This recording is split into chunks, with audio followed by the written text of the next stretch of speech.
Hello everyone, how are you all? I hope well and good.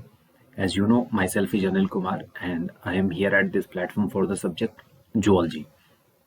So हम हमारे regular session में biomolecule का discussion करते हुए आ रहे थे और बायोमोलिक्यूल के डिस्कशन में हमने बहुत सारे अलग अलग डिस्कशन करे थे और उसी सीरीज में हम आज का हमारा डिस्कशन रखेंगे ऑन प्रोटीन्स। ठीक है, तो बायोमोलिक्यूल का ही हमारा एक सेगमेंट है। ठीक है, बायोमोलिक्यूल का ही हमारा सेगमेंट है और उस सेगमेंट में हम डिस्कस करने वाले हैं बायोमोलिक्यूल्स में प्रोटीन वाले सेगमेंट को। ठीक है, तो मेन हम प्रोटीन वाले सेगमेंट जो है उसे डिस्कस करेंगे। प्रोटीन्स क्या हैं, इसी सीरीज में हमने कुछ एक चीज़ों को जैसे कि लिपिड्स को डिस्कस करा था, बायोमैक्रोमोलिक्यूल्स को डिस्कस करा था। ठीक है, तो हम आज डिस्कस करने वाले हैं प्रोटीन्स। ठीक है, तो प्रोटीन्स क्या हैं। ठीक है, तो आज का हमारा सेशन जो है वो बेस्ड ऑन प्रोटीन है। ठीक है, तो प्रोटीन बेसिकली एक पॉलीमेरिक बायोमोलिकुलर फॉर्म है। ठीक है, प्रोटीन जो है वो एक तरह का पॉलीमर है, वी कैन से पॉलीमर है ये हमारा। ठीक है, और पॉलीमर का मतलब ही क्या होता है, बहुत सारे मोनोमर्स, मैनी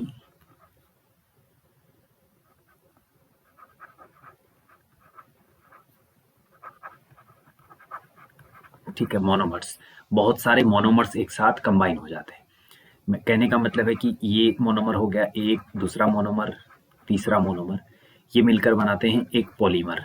ठीक है, सो पॉलीमेरिक बायोमोलिकुलर फॉर्म है प्रोटीन जो है। तो अपन बोल सकते हैं protein is polymeric biomolecular form. ठीक है, अब पॉलीमर बन तो गया, यानी कि बहुत सारे मोनोमर, जैसे कि एक मोनोमर, दूसरा मोनोमर, तीसरा मोनोमर मिलकर हमारा पॉलीमर बना रहे हैं।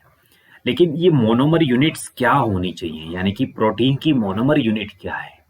पॉलीमर का मतलब तो हमने देख लिया कि प्रोटीन है, ये पॉलीमर जो बन रहा है वो है हमारा प्रोटीन।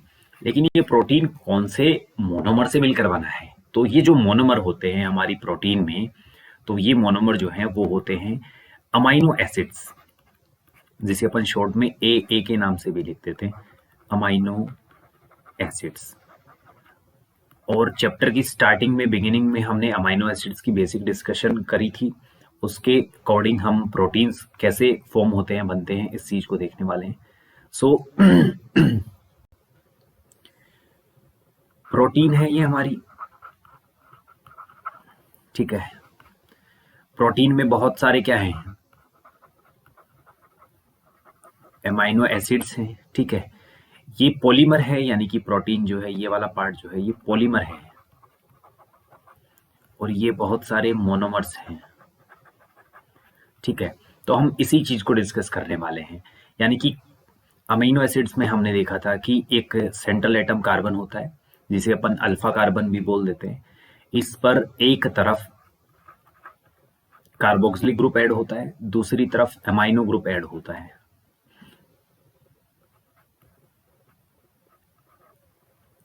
ठीक है, एक तरफ हाइड्रोजन ऐड होता है और एक तरफ होता है हमारा एक फंक्शनल ग्रुप। ठीक है, ये बेसिक स्ट्रक्चर थी हमारे अमाइनो एसिड की। मतलब ये है हमारा सेंट्रल एटम, जिसे अल्फा कार्बन या सेंट्रल कार्बन एटम बोल देते हैं। ठीक है, इसकी चारों वैलेंसी कंप्लीट होती है for the stability of the forming compound. तो इस वैलेंसी को कंप्लीट करने के लिए एक तरफ कार्बोक्सिलिक ग्रुप ऐड होता है, दूसरी तरफ अमाइनो ग्रुप, एक तरफ हाइड्रोजन मॉलिक्यूल और दूसरी तरफ अगली तरफ जो होता है वो होता है एक फंक्शनल ग्रुप, जो कि वेरिएबल होता है, ये चेंज होता रहता है। इसी के अकॉर्डिंग अपन अमाइनो एसिड्स के टाइप को डिसाइड करते हैं। ठीक है, तो ये हो गया। अब अगर इसका रिपीटेशन हो, यानी कि ये फिर से रिपीट हो जाए, एक दूसरा अमाइनो एसिड यहाँ पर ऐड हो जाए। ठीक है, ठीक है, ये हमारा फंक्शनल ग्रुप हो गया, ये हाइड्रोजन हो गया, और यहाँ पर पॉलीमर है ना, तो पॉलीमरिक फॉर्म होनी चाहिए। सिंपल सी बात ये है, ये फंक्शनल ग्रुप है, ये हो गया। अब ये जो बना है ना, ये वाला चेन जो बना है एक, ये है हमारा प्रोटीन, ठीक है। और ये एक मोनोमर हो गया, ये सिंगल मोनोमर हो गया, single amino sorry single monomer लिख देते हैं एक बार के लिए, या फिर सिंगल अमाइनो एसिड, ठीक है। ये हो गया। फिर ये दूसरा हो गया, ये एक नंबर, ये दूसरा, ये तीसरा, ये रिपीटेशन हो गया, यानी कि एक चेन बन गई इनकी, अलग अलग सॉरी बहुत सारे, यानी कि many of the amino acid जो हैं एक चेन की फॉर्म में अरेंज होकर क्या बनाते हैं, पॉलीमेरिक फॉर्म बनाते हैं। उस पॉलीमेरिक फॉर्म को ही अपन क्या बोल देते हैं, प्रोटीन बोल देते हैं, ठीक है। तो प्रोटीन क्या है, प्रोटीन अमाइनो एसिड्स का पॉलीमेरिक फॉर्म है, ठीक है। तो अगर मैं डेफिनेशन की बात करूं प्रोटीन की तो प्रोटीन इज पॉलीमेरिक फॉर्म और अरेंजमेंट ऑफ अमाइनो एसिड्स, ठीक है। ये हो गया। और प्रोटीन जो है ना मोस्ट, मतलब ये बहुत ज्यादा अमाउंट में प्रेजेंट होता है। Protein is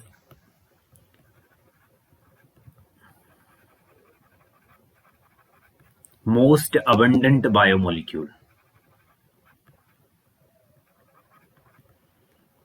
of living body, ठीक है। लिविंग बॉडी का मोस्ट अबंडेंट बायोमोलिक्यूल है, ठीक है, जो कि बहुत सारे अमाइनो एसिड्स के रिपीटेशन या उनके पॉलीमरिक फॉर्म से बनता है, ठीक है। अब हमने देख लिया प्रोटीन हो गई ये। अब प्रोटीन जो है मोस्ट अबंडेंट है, मतलब इसकी अमाउंट बहुत ज्यादा होगी, मोर अमाउंट। इसका रीजन, ज्यादा अमाउंट होने का रीजन क्या है, रीजन बिकॉज ये क्या करता है, ये स्ट्रक्चरल फ्रेमवर्क को डिजाइन करने का काम करता है।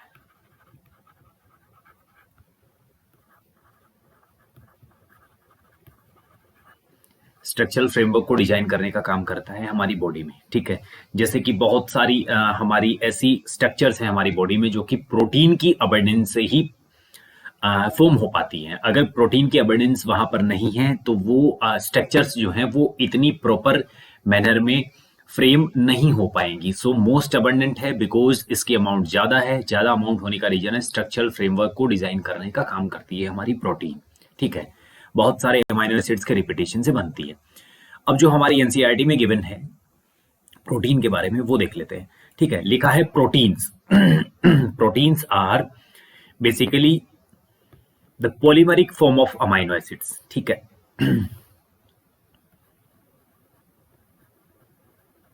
पॉलीमर ऑफ अमाइनो एसिड्स, ठीक है, ये देखना है। नेक्स्ट है प्रोटीन्स आर पॉलीपेप्टाइड्स, यानी कि बहुत सारे पेप्टाइड चेन है। यानी कि अगर मैं बात करूं प्रोटीन का मतलब प्रोटीन बराबर पेप्टाइड, दूसरा पेप्टाइड ऐसे पेप्टाइड रिपीट होते चले जाते हैं और प्रोटीन को फॉर्म करते हैं। They are linear chains of amino acids linked by peptide bonds as shown in the figure 9.3। 9.3 figure में दिखाया गया है वैसे वाला, ठीक है। तो जैसा कि मैंने बताया लीनियर चेन है, लीनियर चेन है, इसका क्लियरिफिकेशन कहाँ होता है, लीनियर चेन होने का क्लियरिफिकेशन होता है हमारे इस डायग्राम में। ये देखो एक लाइन में है, ये चेन जो बनी है एक प्लेन में बनी है, एक सीधे प्लेन में बनी है, ठीक है। तो ये लीनियर हो गई, लीनियर स्ट्रक्चर हो गई। और ये अमाइनो एसिड्स के रिपीटेशन से बनी है। बहुत सारे अमाइनो एसिड्स रिपीट होते हैं। और ये किससे जुड़े होते हैं, जो इनके बॉन्ड है ना यहाँ पर जो जोड़ने वाले, एक दूसरे को जोड़ने वाला ये जो बॉन्ड है, ये जो बॉन्ड है ये है पेप्टाइड बॉन्ड,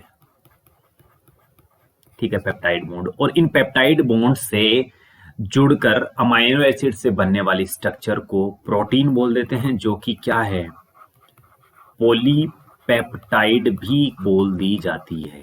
पॉलीपेप्टाइड यानी कि मैनी पेप्टाइड्स और peptide bonds are present there, okay. तो ये हो गया हमारा। फिर लिखा है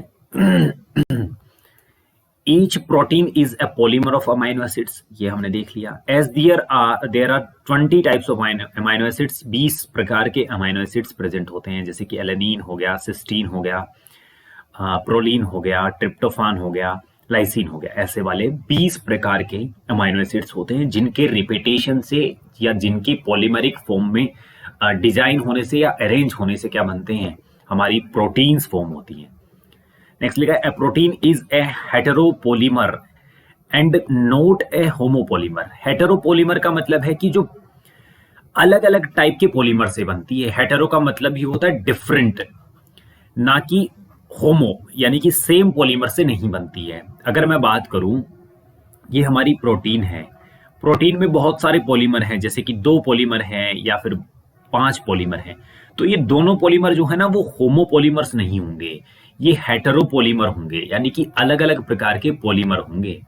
ठीक है, नेक्स्ट लिखा है, a homopolymer has only 1 type of monomer repeating n number of times. N जो है नंबर ऑफ टाइम है, यानी कि अगर होमोपॉलीमर है कोई भी, होमो का मतलब होता है सेम, पॉलीमर का मतलब होता है बहुत सारे मोनोमर यूनिट्स। अगर होमोपॉलीमर बना है दैट मीन्स वहां पर एक ही प्रकार के मोनोमर्स का रिपीटेशन हुआ है। This information about the amino acid content is important as later in your nutrition lessons you will learn that certain amino acids are essential for our health and they have to be supplied through our diet. ठीक है, hence dietary proteins are the source of essential amino acids. ठीक है, dietary proteins जो है वो essential amino acids की क्या है, supplement है।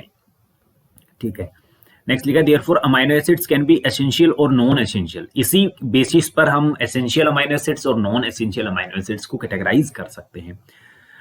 The latter are those which our body can make while we get essential amino acids through our diet or food. Proteins carry out many functions as living organisms. Some transport nutrients across cell membrane, some fight infectious organisms, because you know immunoglobulins बनते हैं बहुत सारे, जैसे कि IgG type की antibodies जो होती है वो इम्यूनोग्लोबुलिन्स होती हैं, और वो किससे बनती हैं, वो प्रोटीनेशियस होती हैं, यानी कि प्रोटीन से बनती है। Some are hormones, some are enzymes etcetera,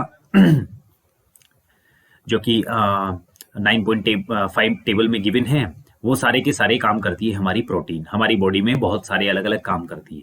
तो देखो ये सारे के सारे काम कर रही है, जैसे कि ट्रांसपोर्ट, न्यूट्रिएंट्स को ट्रांसपोर्ट करने का, सेल मेम्ब्रेन का फ्रेमवर्क डिजाइन करने का, इन्फेक्शन से फाइट करने का, हॉर्मोन्स का काम कर रही है, एंजाइम के फॉर्म में काम कर रही है। दैट मीन्स प्रोटीन जो है हमारी बॉडी में बहुत ज्यादा वाइड स्प्रेड एक बायोमोलिक्यूल है। तभी तो हमने बोला है ना कि protein is the most abundant biomolecule which is present in a living body.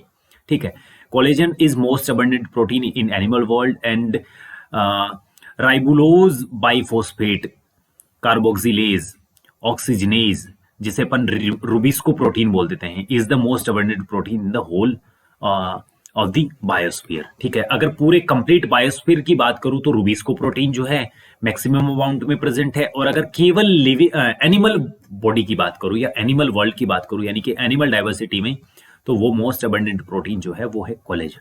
ठीक है, सो table 9.5 is given here and that describe some proteins and their functions. The first column is about the proteins and second is about the functions. Collagen protein जो है intercellular ground substance का काम करती है। Intercellular ground substance का मतलब क्या होता है, यानी कि कोई भी टिश्यू है, कोई भी टिश्यू जो है उसमें सेल्स अरेंज होती हैं, जैसे कि ये वाली सेल्स अरेंज है। अब इन सेल्स को जोड़े रखने के लिए जो यहाँ पर जो मटेरियल भरा पड़ा रहता है उन सेल्स में, ठीक है, उसे अपन बोल देते हैं ग्राउंड सब्सटेंस। तो ग्राउंड सब्सटेंस या फिर मैट्रिक्स बोल देते हैं, ये फॉर्म करने का काम करती है हमारी कोलेजन प्रोटीन। ट्रिप्सिन जो है एक एंजाइम के फॉर्म में काम करती है। इंसुलिन हार्मोन के फॉर्म में काम करती है। ये सारे के सारे क्या हैं, यानी कि जैसे ट्रिप्सिन, इंसुलिन, एंटीबॉडी, रिसेप्टर, ये सारे क्या करते हैं, ये प्रोटीन से बने होते हैं। ठीक है, यानी कि इनका जो कंपोजिशन होता है, ठीक है, या केमिकल ऑर्गेनाइजेशन होता है वो प्रोटीन होता है। ठीक है, इंसुलिन होमो के फॉर्म में काम करता है। एंटीबॉडी जो है वो इन्फेक्शियस एजेंट के अगेंस्ट क्या करती है, फाइट करने का काम करती है। रिसेप्टर्स जो होते हैं, ठीक है, रिसेप्टर जो होते हैं सेंसरी रिसेप्शन का काम करते हैं, जैसे कि स्मेल परसीव करने का काम करेंगे, टेस्ट को परसीव करेंगे। हॉर्मोन्स जो हैं इनके लिए स्टिमुलस का सेंसेशन का काम करते हैं। ये है GLUT4, ठीक है। ग्लट का मतलब है, यहाँ पर जो ग्लट है वो रिप्रेजेंट करता है glucose transporter. Glucose transporter 4, glut 4 का नाम है, GLUT 4 का नाम है ग्लूकोज ट्रांसपोर्टर 4। ठीक है, जो कि इनेबल करता है ग्लूकोज ट्रांसपोर्ट को सेल्स के अंदर। ये नीट का क्वेश्चन भी है, नीट के पेपर में एक बार पूछा गया है ये क्वेश्चन। लिखा था कि ग्लट 4 जो है, वो कॉलम मैचिंग वाला क्वेश्चन था, उसमें लिखा था कि ग्लट 4 का काम क्या है, तो वहां पर हमें आंसर करना था enables glucose transport into cells, यानी कि कोई भी सेल्स हैं, जैसे कि ये वाली सेल है, यहाँ पर जो ब्लड स्ट्रीम है वहां से ग्लूकोज को इंटेक, ग्लूकोज का इंटेक जो है सेल के अंदर, उसे बढ़ाने का काम करता है हमारा ग्लट 4। ठीक है, ये यानी कि सेल मेम्ब्रेन की जो सेल की वॉल है वहां पर प्रेजेंट होता है और हेल्प करता है ग्लूकोज को सेल के इनसाइड या सेल मेम्ब्रेन के अक्रॉस सेल के अंदर ट्रांसफर होने के लिए, ठीक है, या ट्रांसपोर्ट करने के लिए। तो ये था हमारा बेसिक सा प्रोटीन्स का इंट्रोडक्शन। ठीक है, इन्हें अपन डिटेल में आगे जो हमारे फर्दर डिटेल एनसीईआरटी में गिवन है उनके अकॉर्डिंग देखेंगे, बिकॉज वहां पर इन प्रोटीन की स्ट्रक्चर्स को भी डिस्क्राइब करा गया है, जैसे कि primary structure of protein, secondary structure of protein, tertiary structure of protein. अब जो ये ग्लूकोज अपटेक वाला सिस्टम जो था मैंने बताया ग्लट 4 वाला, तो ये कैसे होता है, जैसे कि ये ब्लड फ्लो है, ये है सॉरी ये ब्लड स्ट्रीम है, ये ब्लड स्ट्रीम है, ये ब्लड वेसल अपन बोल देते हैं, यहाँ पर ब्लड फ्लो हो रहा है। इस ब्लड में क्या है, ग्लूकोज प्रेजेंट है, ग्लूकोज है। अब ये ग्लूकोज जो है यहाँ पर प्रेजेंट सेल्स को जाना है, ये वाली सेल्स हैं, ये बॉडी सेल्स है ना, ये बॉडी सेल्स है। अब यहाँ पर ग्लूकोज आए तो सीधा ग्लूकोज आना यहाँ पर पॉसिबल नहीं है, तो यहाँ पर प्रेजेंट होते हैं कुछ एक चैनल प्रोटीन्स। ठीक है, जैसे कि ये वाला प्रोटीन यहाँ पर प्रेजेंट है, इसे बोल देते हैं अपन ग्लूकोज ट्रांसपोर्टर।